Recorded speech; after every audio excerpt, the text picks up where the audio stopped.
मार्चच्या महिन्यात वृषभ राशीवाल्यांसाठी 3 शुभ बातम्या मिळणार आहेत. होय मित्रांनो, जर तुमची राशी वृषभ आहे तर हा मार्चचा महिना 1 मार्च ते 30 मार्चच्या दरम्यान हे 3 शुभ ग्रहांची दृष्टी तुमच्या दशमेश आणि 11वा म्हणजेच लाभ भावावर पडल्यामुळे तुमच्या प्रगतीची दारे आता उघडणार आहेत. यश खूप जवळ तुमच्या हातात आहे. होय, मी मान्य करू शकतो की 1 महिना किंवा 6 महिन्यांपेक्षा जास्त काळ तुमच्या समस्या खूप मोठ्या आहेत. 2025च्या नोव्हेंबरपासूनच समस्यांनी तुम्हाला वेढून ठेवले आहे.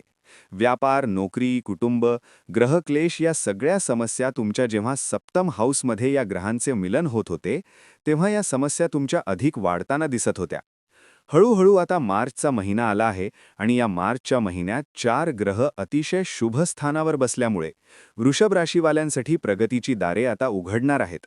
लाभाचे संकेत मिळणार आहेत. नोकरी किंवा व्यापारात शुभ संकेत मिळणार आहेत आणि कुटुंबाच्या सुखातही येथे तुम्हाला शुभ संकेत मिळताना दिसत आहेत. चला जाणून घेऊया की हे 3 ग्रह मार्चच्या महिन्यात जेव्हा जेव्हा आपली राशी परिवर्तन करतील तेव्हा तुमच्यासाठी कोणते शुभ संकेत देताना दिसत आहेत. वैवाहिक जीवन असो, नोकरी असो, व्यापार असो, कोणत्याही क्षेत्रात तुम्ही काम करत असाल, तेथे हा बदल तुम्हाला किती महत्त्वाचा आणि किती नवीन योजनांमध्ये तुम्हाला यश मिळवून देणार आहे. तर जाणून घेण्याआधी मी माझे इंट्रोडक्शन देतो. मी आहे पंडित R.K. पाठक आणि तुम्ही पाहत आहात आपलेच यूट्यूब चॅनल ज्योतिषास्ट्रो. मित्रांनो, तुमच्याकडे एक छोटीशी तक्रार आहे. तुम्ही व्हिडिओ पूर्ण पाहता, लाईकही करता, कमेंटही करता, पण सबस्क्राईब करत नाही. तर एक दक्षिणा आणि भेट म्हणून एक सबस्क्राईब बटनही ऑन करून द्या आणि बेल आयकॉनही सोबत ऑन करून द्या, ज्यामुळे येणारी व्हिडिओ वृषभ राशीवाल्यांसाठी सर्वात आधी मिळेल. चला आता ग्रहांच्या गोचरावर चर्चा करूया. पहा, ज्या दिवशी मी हा व्हिडिओ बनवत आहे तो 2 मार्च 2026चा दिवस आहे. या दिवशी तुमच्या राशीत सर्वात मोठा बदल म्हणजे तुमच्या कुंडलीचा स्वामी म्हणजेच वृषभ राशीचा स्वामी शुक्र मीन राशीत पोहोचणार आहे.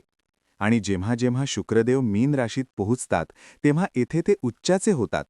उच्चाचा अर्थ म्हणजे ही त्यांची सर्वात चांगली दिशा मानली जाते. सर्वात चांगले घर मीन राशीवाल्यांसाठी म्हणजे मीन राशीत जेव्हा शुक्र जातात. तुमच्या राशीचा स्वामी शुक्र जेव्हा मीन राशीत बसतो तेव्हा त्याचे परिणाम 100% जास्त वाढतात. म्हणायचा अर्थ असा की तुमची नोकरी असो, व्यापार असो किंवा वैवाहिक जीवन असो, प्रत्येक क्षेत्रात, कारण तुमच्या राशीचा स्वामीच शुक्र आहे, जो धनाचा कारक आहे, आणि तोच जेव्हा मीन राशीत बसतो तेव्हा त्याचे उच्च परिणाम मिळतात. तसे आपण जाणतो की वृषभ राशीचे लोक शांत असतात, हसमुख असतात, खूप गंभीर असतात. कुटुंबाला एकत्र ठेवणे त्यांना खूप चांगले वाटते. पण काही लोक त्यांच्या पाठीमागे त्यांची निंदा करतात, जेव्हा त्यांना सहन होत नाही. त्यांची खासियत काय आहे की त्यांच्याजवळ काहीही नसले तरी ते शांतपणे आपले जीवन व्यतीत करणारे असतात. ते कुणाच्या दिखाव्यात येत नाहीत, कारण त्यांना स्वतः देवाने खूप सुंदर आणि स्मार्ट बनवले आहे. धन बहुतेक वेळा वृषभ राशीवाले धनवान किंवा सुखी नक्की असतात, किंवा त्यांच्या कुटुंबातील लोक त्यांना सुखी करतात, किंवा आपल्या मेहनतीने ते जास्तीत जास्त धन कमवतात. हे संघर्षही दाखवते आणि लग्नही दाखवते. कारण ज्या राशीचा स्वामी शुक्र असतो तो तसेही कमी मेहनतीत अधिक धन मिळवण्याची हिंमत ठेवतो. हा आहे तुमच्या राशीचा स्वामी आणि तुमची कुंडली. वृषभ राशीवाल्यांची जिथपर्यंत गोष्ट आहे तिथपर्यंत शांत आणि दूरगावी विचार त्यांचा नेहमीच राहतो. दूरदृष्टीनेच ते समजून घेतात की येणारा काळ कसा असणार आहे. तर हीच वृषभ राशी.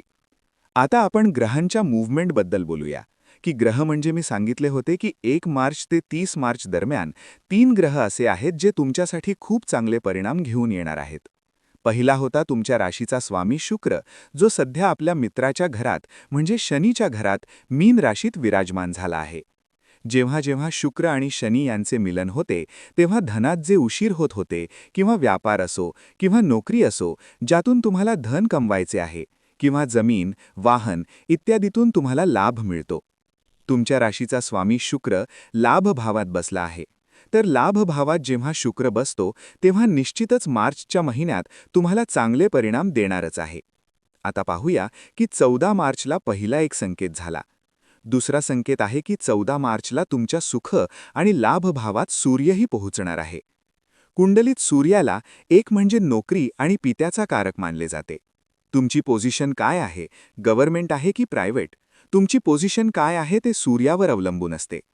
तुमच्या कुंडलीत जितका मजबूत सूर्य बसलेला असेल, तो आपल्या मित्राच्या घरात असेल किंवा त्याच्या मित्राची दृष्टी त्याच्यावर पडत असेल, तर निश्चितच चांगली गव्हर्नमेंट जॉब मिळवून देतो. आणि सूर्य तुमच्या लाभ भावात येत आहे.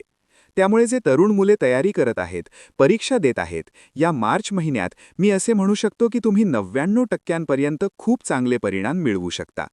नोकरीही मिळू शकते. कारण सूर्य आणि शुक्र म्हणजे धन आणि नोकरी यांचा संगम होत आहे. आणि सोबत शनी आहे. येथे शिस्त ही सर्वात मोठी गोष्ट असेल. शनी, शुक्र आणि सूर्य यांच्यासोबत आणि त्याचबरोबर शनी आहे. शनी, सूर्य आणि शुक्र या तीनही ग्रहांचे कॉम्बिनेशन होत आहे. तर धैर्य, संघर्ष, परिश्रम, लीडर क्वालिटी आणि संयम ठेवण्याची गरज आहे.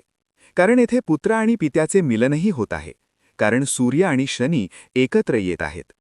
मी मानू शकतो की शनीची दृष्टी खूप तीव्र असते, पण पित्यामुळे त्यांच्या दृष्टीत थोडी कमी येईल. जे काम हळूहळू चालले होते त्यात वेग येईल. कारण यावेळेस सूर्य शनीसोबत विराजमान असेल आणि तुमच्या राशीचा स्वामी शुक्रही लाभ भावात विराजमान असेल. म्हणून मी असे म्हणू शकतो की 2 मार्च 2026 ते 30 मार्च 2026 पर्यंत तुम्हाला शुक्राकडून खूप चांगले आणि पॉवरफुल परिणाम मिळणार आहेत. शुक्राला वैवाहिक जीवनाचा कारकही मानले जाते. जर वैवाहिक जीवनात काही समस्या येत होती, तर तुम्ही असे मानून चला की 2 मार्च ते 27 मार्च दरम्यान तुमच्या घरात निश्चितच शहनाई वाजण्याची पूर्ण शक्यता बनत आहे. कारण तुमच्या राशीचा स्वामी शुक्र आणि विवाहाचा कारक शुक्र उच्चाचा होत आहे. जेव्हा शुक्र उच्चाचा होतो, तेव्हा निश्चितच वैवाहिक जीवनात यश मिळते. आता दुसऱ्या बाजूला पाहूया की जर कोणी लिव्हिंग रिलेशनशिपमध्ये आहे किंवा लव्ह लाईफ आहे, अरेंज मॅरेज किंवा लव्ह मॅरेज काहीही असो, तुम्हाला कोणी आवडत असेल, मग तो मुलगा असो किंवा मुलगी, तर येथे संबंधांमध्ये खूप चांगला सुधार दिसून येत आहे. जे तुमचे संबंध बिघडले होते, म्हणजे तुमची बोलाचाली होत नव्हती, बऱ्याच काळापासून मनमुटाव चालू होता. कारण शुक्राला प्रेमाचा कारक मानले जाते. म्हणूनच आपण म्हणतो की शुक्र प्रेमाचा कारक मानला जातो आणि शुक्र येथे उच्च होणार आहेत. तर ज्या लोकांमध्ये भांडण होत होते, विवाहसंबंधांमध्ये किंवा लव्ह लाईफमध्ये किंवा अरेंज लाईफमध्ये, त्या समस्यांना समाधान मिळताना दिसत आहे. तुम्ही मुलगा असो किंवा मुलगी, येथे शुक्र उच्च झाल्यामुळे वृषभ राशीवाल्यांसाठी वैवाहिक जीवन, अरेंज लाईफ किंवा लव्ह लाईफमध्ये चांगले परिणाम मिळतील. आता दुसऱ्या बाजूला जाऊया तर तुमच्या कुंडलीमध्ये मंगळ सध्या दशमेशचे स्वामी झाले आहेत. बघा, मंगळ जेव्हा जेव्हा दशमेशमध्ये असतात, तेव्हा म्हण आहे की जेव्हा कुंडलीमध्ये मंगळ दशमेशमध्ये असतो, तेव्हा जग त्याच्या बसमध्ये असते, बरोबर? तिथे राहू दशमेशमध्ये असतो, तेव्हा जग त्याच्या बसमध्ये असते. हे दोन्ही ग्रह एकत्र बसले आहेत, अंगारक योग तयार करतात. मी तुम्हाला आधीच व्हिडिओमध्ये सांगितले होते, जर तुम्ही पाहिले असेल तर राहू आणि मंगळाचा योग अंगारक योग तयार करतो. पण येथे मंगळ बसल्यामुळे कुलदीपक योगही तयार होतो. येथे मंगळ 11 मार्चला आपल्या उदित स्थितीत येणार आहेत. या गोष्टीचे विशेष लक्ष ठेवा की 11 मार्चला मंगळ उदित होणार आहेत, जे की अस्त होऊन चालले होते. आता मंगळ डिग्री घेणे सुरू करतील आणि येथे 45 दिवस 45 डेज राहतील. आणि मंगळ दशमेश असतो तेव्हा नक्कीच भूमीशी संबंधित, नोकरीशी संबंधित चांगले लाभ देतो. जे लोक रिअल इस्टेटमध्ये प्रॉपर्टी डीलिंगचे काम करतात, तर हा मार्चचा महिना तुम्ही गाठ बांधून ठेवा. तुमचे उत्पन्नाचे स्रोत डबल होतील. कारण फेब्रुवारी महिन्यात आणि मार्च महिन्यात तुम्ही मिळवून पहा की येथे मार्च महिन्यात तुमच्या स्रोतांची संख्या म्हणजे पैसा येण्याची संख्या अधिक वाढेल किंवा तुमची प्रॉपर्टी डील जी बराच काळापासून अडकली होती, त्या डीलमध्ये खूप चांगले रिझल्ट मंगळ देतील. कारण येथे बुधही आहेत. बुध मी मानतो की अस्त होऊन चालले आहेत, पण बुध वाणी आणि फायनान्सचे दाता आहेत. मंगळ आणि बुध आणि राहू हे 3 ग्रह येथेच विराजमान आहेत आणि येथून तुमच्या दशमेशला कव्हर करत आहेत. तर जे लोक इंटरव्ह्यू देण्यासाठी जात आहेत किंवा वक्ते आहेत, प्रवक्ते आहेत, जिथेही तुम्ही काम करायला जात आहात, त्या गोष्टी नक्की पहा. बुध, मंगळ आणि राहू. मी यांच्यासाठी रेमेडीही सांगणार आहे तुम्हाला की कोणती रेमेडी तुम्ही करायला हवी, कोणत्या क्षेत्रात तुम्ही काम करत आहात. तर आता 3 मार्च, आता एक गोष्ट आणखी समजून घेऊया. सर्वात महत्त्वाची गोष्ट, 3 मार्च 2026 रोजी या मार्चचा आणि वर्षाचा पहिला चंद्रग्रहणही लागणार आहे. पहिला चंद्रग्रहण जो 3 मार्चला राहील, कारण 3 मार्चला 3:20 पासून 6:46 येथे सूर्य विराजमान आहेत, बरोबर आहे? सूर्य येथेच विराजमान आहेत. सूर्य येथेच राहतील. राहूची दृष्टी चंद्रावर आहे आणि मंगळाची दृष्टीही चंद्रावर आहे आणि सूर्याची दृष्टीही चंद्रावर आहे. या 4 ग्रहांची दृष्टी चंद्रावर आहे आणि चंद्र हा मनाचा कारक असतो. आणि चंद्र येथे पीडित दिसत आहेत. पीडित म्हणजे येथे कमकुवत होताना दिसत आहेत. तर मी त्या मातांना, बहिणींना सांगू इच्छितो, ज्या गर्भवती आहेत. आपल्या बहिणींनी या दिवसाची विशेष काळजी घ्यावी. या दिवशी काय आहे? या दिवशी चंद्रग्रहण आहे. तर आपल्या ज्या गर्भवती बहिणी आहेत त्यांना मी सांगू इच्छितो की तुम्ही या वेळेत बाहेर जाऊ नका.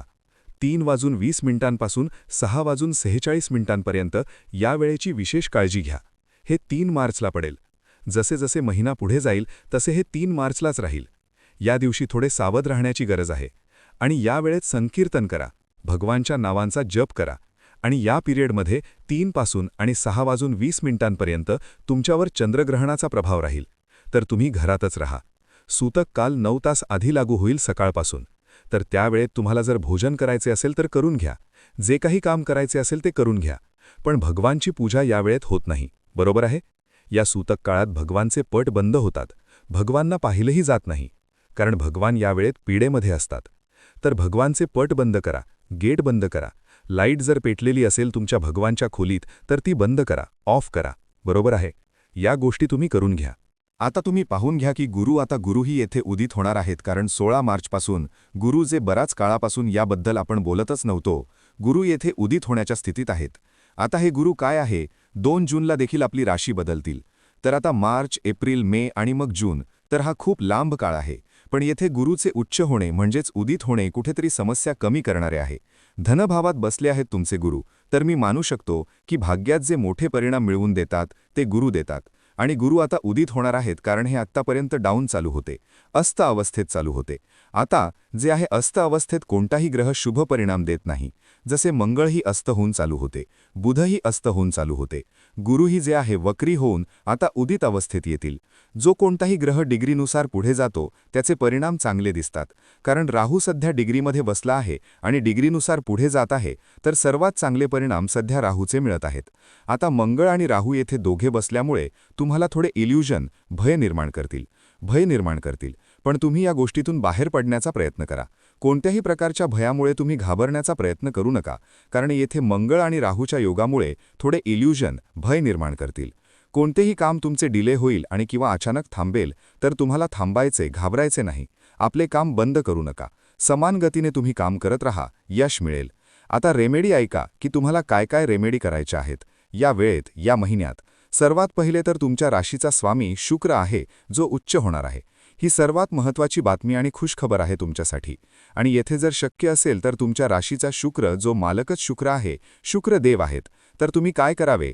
तर तुमच्यासाठी शुक्रवारचा दिवस अत्यंत खास होतो. आणि शुक्रवारच्या दिवशी जर तुम्ही व्रत ठेवता, वैभवलक्ष्मीचे व्रत ठेवता, तर नक्कीच मी हमी देऊन सांगू शकतो की तुमचे जीवन बदलेल. तुम्ही वैभवलक्ष्मीचे व्रत ठेवा. कारण पाहता तुमच्या राशीचा स्वामी शुक्र आहे आणि लक्ष्मी तुमच्या आराध्य आहेत. आराध्य देवीची पूजा नक्कीच करायला हवी. तर तुमच्या आराध्य आहेत त्या लक्ष्मीजी. तर लक्ष्मीजींच्या मंत्रांचा जप करा. त्यांच्या मंत्रांचा जप केल्याने, त्यांचे शृंगार केल्याने, लक्ष्मीजींना मिठाईचा भोग लावणे, मंत्रांचा जप करणे किंवा पांढऱ्या वस्तूंचे दान करणे, लक्ष्मीजींचे आगमन होण्याची पूर्ण शक्यता तयार होते आणि तुमच्या जीवनात धन आगमनाची शक्यता निर्माण होते. तर पहिली गोष्ट आम्ही तुम्हाला ही सल्ला देऊ की शुक्र तुमचा उच्च होत आहे. तर येथे शक्य असेल तर तुम्ही वैभवलक्ष्मीचे व्रत ठेवा. जे वृषभ राशीचे लोक, टॉरस राशीचे लोक आणि शुक्रवारच्या दिवशी पांढऱ्या वस्तू जसे तांदूळ, दूध, दही, ब्रेड, पनीर या वस्तूंचे तुम्ही दान देऊ शकता. कोणत्याही गरजवंताला किंवा कोणत्याही गरजवंताच्या किंवा अनाथाश्रमात जाऊन तुम्ही या वस्तूंचे दान देऊ शकता. चांगले लाभ मिळतील. आता दुसरी गोष्ट समजून घ्या. मंगळ आणि राहूचा येथे अंगारक योग आहे. मंगळ येथे उदित होणार आहेत. तर शक्य असेल तर तुम्ही मंगळवारी हनुमान चालिसाचे पठण करू शकता. आणि नाही करू शकत असाल तर त्यांच्या मंदिरात नक्की जाऊ शकता. जर कुठे तुम्ही व्यापारासाठी जाता किंवा तुम्ही कुठे नोकरीसाठी जाता तर कुठेही रस्त्यात जर तुम्हाला हनुमानजींचे मंदिर दिसले आणि तुमच्याकडे वेळ नसेल तर तुम्ही दुरूनच हात जोडू शकता. हात जोडून थोडा वेळ त्यांच्या मंत्रांचा जप करू शकता. जर मनामनात जर तुम्ही पवित्र असाल, तुम्ही स्नान करून घरातून निघाले असाल आणि तुम्ही फ्रेश असाल तर तुम्ही हनुमान चालिसा मनामनात गुणगुणू शकता, म्हणू शकता. ते गुरुचरण सरोज रज निज मन मुकुट सुधार बर्णऊ रघुवर विमल जस जो दायक फलचार. तर या प्रकारे तुम्ही हनुमानजींचे स्मरण करू शकता. तर येथे तुमच्या दशम भावात वाढ होईल. कारण मंगळ येथे अस्त चालू आहे. बरोबर आहे? या गोष्टी तुम्ही करू शकता. तिसरी गोष्ट तुम्ही गुरूंसाठी करू शकता. गुरूंसाठी तुम्ही हळदीचा तिलक लावू शकता. बरोबर आहे? हळदीचा तिलक लावल्याने गुरु मजबूत होतो. बरोबर आहे? तुम्ही लोक पाहता की लग्नात जी हळद लावली जाते त्याला गुरुचे महत्त्व आहे. गुरु मजबूत केला जातो. बरोबर आहे? आणि याचे साईड इफेक्ट म्हणजे काहीही नाही. हळदीचा तिलक लावल्याने फक्त फायदा होतो. तर आपल्या जे भाऊ आहेत, जर तुम्ही हळदीचा तिलक लावता, कपाळावर लावता, हळद शुद्ध असली पाहिजे. असे नाही की तुम्ही बाजारातून कोणत्याही प्रकारची हळद घ्या. गाठीची हळद घ्या आणि ती घासून लावा. खूप चांगले दिसतेही आणि खूप चांगले परिणामही तुम्हाला मिळतील. गुरुची तुम्ही पूजा अर्चना करू शकत नसाल तर हळद लावू शकता. तर या गोष्टी जर तुम्ही करता तर नक्कीच तुम्ही पाहाल हा मार्चचा जो काळ आहे तुम्हाला फायनान्समध्ये समस्या येत होत्या त्यात चांगले परिणाम देईल. वैवाहिक जीवनात खूप चांगले परिणाम देणारा आहे. तुमचे कुठे पैसे अडकले आहेत, बाहेर येत नाहीत, तर त्यातही खूप चांगले परिणाम तुम्हाला देईल. जीवनात प्रगतीचे योग तयार होताना दिसत आहेत. जीवनात यशाचे योग तयार होताना दिसत आहेत. मी असे म्हणू शकतो की मार्चचा महिना तुमच्या जीवनात खूप काही बदल घडवून आणणार आहे आणि तुमच्या जीवनात खूप सकारात्मक प्रभाव आता दिसेल. तर मित्रांनो, म्हणूनच आपण म्हणतो की तुमची एक लग्न चार्टची कुंडली कोणत्याही योग्य ब्राह्मणाला दाखवा. कोणत्याही योग्य ब्राह्मणाला दाखवा आणि समजा की तुमची महादशा कोणाची आहे, अंतर्दशा कोणाची आहे, प्रत्यंतर दशा कोणाची आहे. जेव्हा तुम्ही समजून घ्याल तेव्हा तुम्हाला हे परिणाम समजतील की आपल्याला काय करावे, कोणत्या ग्रहाला शांत करावे. म्हणूनच आपण म्हणतो की तुमची कुंडली कोणत्याही योग्य ब्राह्मणाला दाखवा. जसे आपण आपल्या शरीराची तपासणी करून घेतो त्याचप्रमाणे आपण आपल्या कुंडलीचे विश्लेषणही करून घ्यायला हवे, ज्यामुळे आपल्याला कळेल की आपल्या कुंडलीत ग्रह कुठे आहेत. आता अचानक अनेक लोकांना अटॅक येतो. त्यात कळते की तुम्हाला काय आहे, तुमचा अष्टम हाऊस किती कमकुवत होत आहे, कोणता ग्रह सध्या अष्टम हाऊसातून जात आहे, हे कुंडलीच्या माध्यमातून कळते. कोणताही योग्य ब्राह्मण असेल तर तो नक्कीच तुम्हाला सावध करेल. तर मित्रांनो, म्हणूनच कुंडली दाखवली जाते. तर पुन्हा भेटू लवकरच. तोपर्यंत तुम्ही स्वतःची काळजी घ्या. सुरक्षित रहा. धन्यवाद. जय श्रीराम आणि जय जय श्रीराम.